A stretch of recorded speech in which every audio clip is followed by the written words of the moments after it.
અનેક વસ્તુઓનો ત્યાગ કરે છે વિદ્યાર્થીઓ એમાં ફક્ત બે વસ્તુ એવી છે કે જેને ધારણ કરે છે એક બ્લેક અને એક વ્હાઇટ એ બે વસ્તુ ધારણ કરે છે બ્લેક એટલે બ્લેક ગોળ અને વ્હાઇટ એટલે જો અને આ બે વસ્તુને ધારણ કરી એના અનંત રંગોનો ત્યાગ કરી એવું સમજાવે છે કે એના શિષ્યો અનંત રંગોને પામે આવો અનંત રંગોને પામવા એવું ઈચ્છે છે કે એની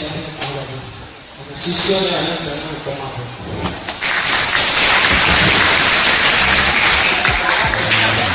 ઝાડુ વિના પાન નથી ઝાડુ વિના પાન નથી ને ગુરુ વિના જ્ઞાન નથી જો સંસ્કારનું સિંચન કરવું હોય તો ગુરુ યાદ આવે છે તો એ કામ હતું બીજા કામ સાથે યુદ્ધ કરવાનું હતું ત્યારે એ બંને વસ્તુમાં છળમાં જેમાં પુલ તૂટી જાય છે અને ત્યારે એની ઓળંગીને જવાનું હોય છે ત્યારે રાજા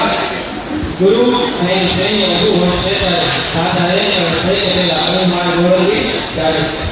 ગુરુ એમ કહે છે કે પેલા ઓળંગીશ આ બંને લોક જો કહે છે ત્યારે સૈનિક એ કહે છે કે આની મોક્ષ થાય નહીં તો આ છે ત્યારે રાજા જવાબ આપતા કહે છે કે હું થતો રસ મારા પાછળને આવતા કારણ કે તમે આવા હજાર રાજા ઉભા કરી શકો છો તમે અનેક લબ્ધિ તૈયાર કરી શકો છો તે રાજાના પાંચ વર્ષ છે ત્યારે સૈનિકના આપવામાં આપશો આવે છે અને વાત કરતા અમારી વાણીને નિયમ આપતા એટલું કહીશ કે તું संदीपानी बहुत हम कृष्ण बन जाएंगे जो तुम संदीपानी बहुत हम कृष्ण बन जाएंगे जो तुम राम हो तो